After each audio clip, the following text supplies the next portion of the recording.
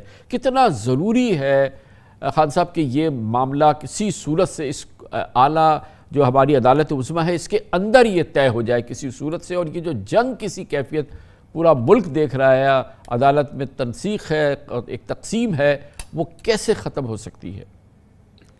بسم اللہ الرحمن الرحیم. کامران صاحب بہت بہت شکریہ، یہ بہت امپورٹنٹ آپ نے یہ ٹاپک چنا ہے آج، اور آپ نے مجھے عزت دی ہے کہ میں اس ٹاپک کے اوپر کچھ بات کر سکوں. سپریم کورٹ آف پاکستان ہو یا ہائی کورٹ ہو، یہ دو جو معزز اور بہت ہی عزت دار اور بہت ہی پاورفل ادارے ہیں. یہ بیسیکلی انڈیپینڈنٹ ادارے ہیں، اور ان کا سین جس کو ہم کہتے ہیں کہ اپنے ہوش میں رہنا جو ہے وہ بہت ضروری ہے. سپریم کورٹ آف پاکستان میں ریسنٹلی ہم نے دیکھا کہ مختلف سوشل میڈیا کے اوپر بہت ساری باتیں، کچھ سچ کچھ غلط، کچھ قیاس آرائیاں، کچھ مختلف لوگوں کے آرے جو تھے وہ اس میں بتائے گئے اور کہے گئے. یہ سب چیزیں جو تھیں اس سے ہمارا انفارچونیٹلی سپریم کورٹ بہت زیادہ ڈیمیج ہوا. ٹھیک ہے، اندرون ہمیشہ کچھ نہ کچھ چپکلش رہتی ہے، کچھ نہ کچھ ڈس ایگریمنٹس ہوتے ہیں، بہت ساری باتیں ایسی ہوتی ہیں جو کہ ججمنٹ کے دوران ججز کورٹ کے اندر بھی ڈس ایگری کر جاتے ہیں بہت ساری باتوں سے. ہم نے دیکھا کہ جو بڑی بینچیں بنتی ہیں اس میں ایک جج صاحب ایک بات کرتے ہیں، دوسرا دوسری بات کرتے ہیں، مگر اس سے آپس کے جو تعلقات ہیں اس پہ اثر نہیں پڑتا. ججمنٹس جو ہیں وہ مختلف ہو سکتے ہیں، ججمنٹس جو ہیں وہ ایک دوسرے کے خلاف، ایک دوسرے کے نظریے سے مختلف ہو سکتے ہیں، لوگوں کے طریقے مختلف ہو سکتے ہیں، مگر یہ جو سوشل میڈیا نے جو ریز کی یہ چیزیں، مجھے بہت افسوس سے بات یہ کہنی پڑتی ہے کہ اس کی وجہ سے بہت سارے نوٹس لکھنے پڑے، بہت سارے اپنے جو ڈسینٹنگ نوٹس جو ہیں ان کی ڈیٹیلز میں جانا پڑا. میں ان میں نہیں جاؤں گا بیکاز میں اپنی ان ججز کی بہت زیادہ عزت کرتا ہوں، اور میں کسی طور پر بھی نہیں چاہتا ہوں کہ یہ ججز کے اوپر کوئی ایسی آنچ آئے. خان صاحب، وہ آپ ان بنیادی کانفیڈنس بلڈنگ میجرز کو تھوڑا بتائیے، آپ کے نزدیک کیا ہو سکتے ہیں؟ جیسے کہ ایک مثال کے طور پہ آج یہ ایک علامتی چیز ہوئی ہے کہ گھنٹہ بھر کی یہ ملاقات ہوئی ہے چیف جسٹس صاحب کی جناب جسٹس قاضی فائز عیسیٰ کے ساتھ. اس کو سن کے بھی قوم کو ایک تھوڑا سا ٹھنڈی سانس لی لوگوں نے کہ اچھا چلیں کوئی ابتدا ہوئی.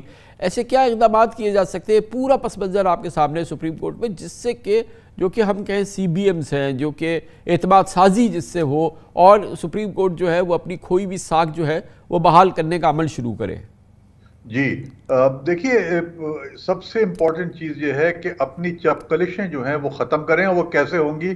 آپس میں بیٹھ کر بات چیت کر جیسے کہ آج آپ نے بتایا کہ قاضی صاحب جو ہیں، جو بہت محترم جج ہیں، وہ چیف جسٹس سے کے ساتھ بیٹھے اور 40 منٹ تک انہوں نے اچھے ماحول میں بات چیت کی.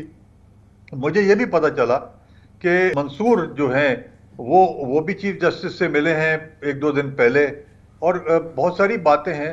اب یہ میں سمجھتا ہوں سب سے امپورٹنٹ چیز یہ ہے کہ اب چیف جسٹس صاحب جو ہیں ان چیزوں کی وجہ سے جب لوگ خود آ رہے ہیں اور خود مل رہے ہیں تو ایک فل کوڈ بنائیں، اور جو ان کی چھوٹی چھوٹی چپکلشیں ہیں، جو رولز کے اندر پرابلمز آ رہی ہیں، وہ فل کوڈ کے پاس پورا اختیار ہے کہ وہ اپنا یہ رولز بنا لیں.